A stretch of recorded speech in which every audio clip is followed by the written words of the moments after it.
Back in the Midwest, I lived next to a neighbor for 5 years without saying anything about Jesus. Now, regardless of what people tell you, it does not get easier sharing the gospel with someone that you've known for a while. The truth is, it gets harder.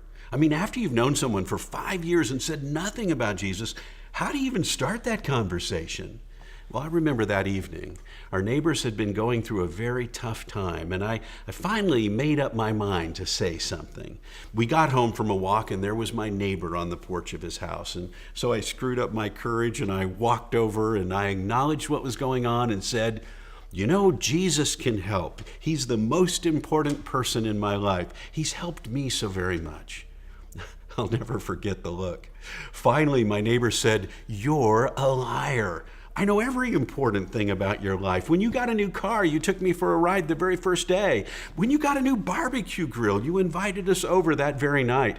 Now you're telling me that Jesus is the most important person in your life and you've never mentioned him to me? I don't believe you." Well, after I picked myself up off the ground, I had to acknowledge that he was right. I started by apologizing. And once he accepted that, I was able to tell him about Jesus, and he gave his life to Christ. It changed everything, for which I praise God. But you know, I learned an important lesson that day.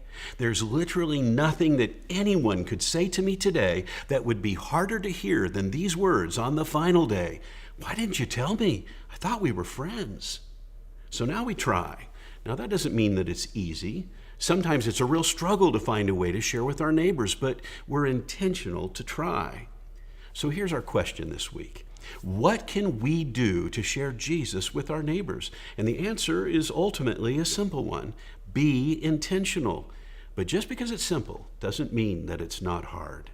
But it is the fulfillment of what Christ told us when he said that we should love our neighbor as ourselves. How better to do that than to share Jesus with them? This is our focus this week at Evangelism Explosion through all our channels. You can visit sharelife.today for tips that others have given us that helps them to be a good neighbor and to share Jesus. Plus, you can request a copy of our Partners in Friendship booklet where you can write down your neighbor's information and then systematically plan sharing with them throughout the year. That's sharelife.today.